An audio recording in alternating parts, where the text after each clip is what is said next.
الله أكبر الله أكبر الله أكبر، لا إله إلا الله، الله أكبر الله أكبر ولله الحمد. أما بعد، فيا عباد الله، أوصيكم ونفسي بتقوى الله، فإن الله أمرنا بالتقوى فقال عز من قائل: أعوذ بالله من الشيطان الرجيم، بسم الله الرحمن الرحيم، يا أيها الذين آمنوا اتقوا الله حق تقاته ولا تموتن إلا وأنتم مسلمون.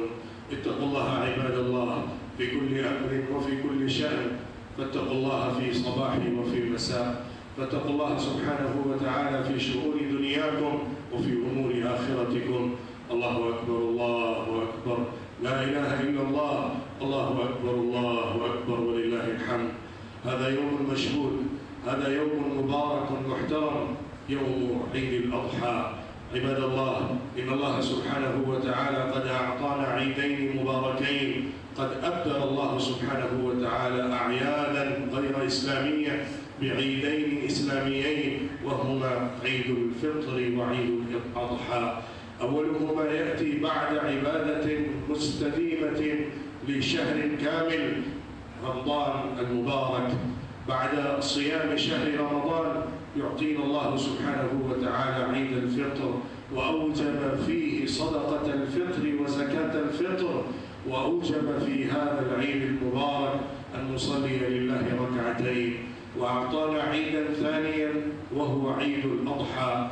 لما قدم النبي صلى الله عليه وسلم المدينة ورأى الناس يلعبون في يومين، فقال للناس: قد أبدلكم الله بهما خيرا منهما، يوم الأضحى ويوم الفطر.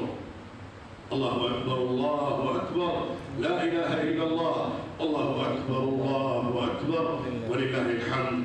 عباد الله، هذا اليوم المبارك يوم تكبير وتهليل وتحميد، فإن النبي صلى الله عليه وسلم قد قال عن 10 ذي الحجة الأول: فأكثروا فيهن التكبير والتهليل والتحميد، الله أكبر الله أكبر الله أكبر، لا إله إلا الله، الله أكبر الله أكبر ولله الحمد. عباد الله، إن الله سبحانه وتعالى قد طلب منا أن نضحي لله سبحانه وتعالى في عيد الأضحى وبعده بيومين، سنة لنبينا إبراهيم عليه الصلاة والسلام، اقتداء بسنة هذا النبي المحترم أبي الأنبياء خليل الله إبراهيم عليه الصلاة والسلام، حيث ضحى بابنه لله سبحانه وتعالى. فالله سبحانه وتعالى قد أبدله بكبش أملح جاء به جبريل عليه الصلاة والسلام من الجنة فداء لسيدنا إسماعيل عليه الصلاة والسلام.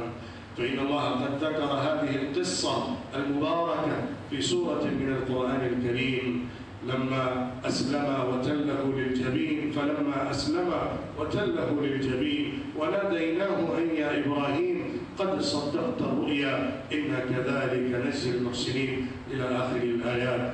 إن الله سبحانه وتعالى لا ينظر إلى أجسامنا ولا إلى صورنا، فلا ينظر إلى أجسام أضاحينا، ولكنه ينظر إلى مقاصدنا وأهدافنا وإلى أمانينا وإلى ما يدور بخاطرنا.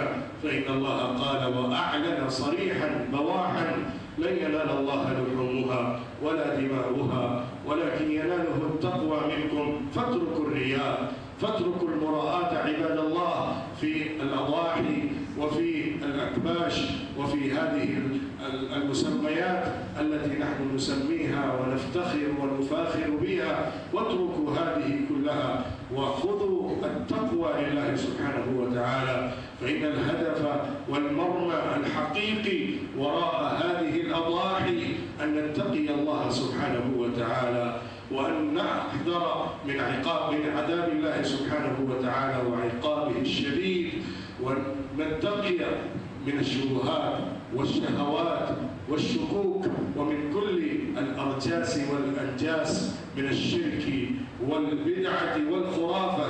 وعلينا أن نكون مؤمنين صادقين قانتين لله سبحانه وتعالى. هذا يوم مشهود، هذا يوم مبارك. الله أكبر الله أكبر، لا إله إلا الله، الله أكبر الله نتبادل الفرح والانبساط، نتبادل السرور والبهجة، ونتبادل فيما بيننا الأدعية كما أثر عن صحابة رسول الله صلى الله عليه وسلم حيث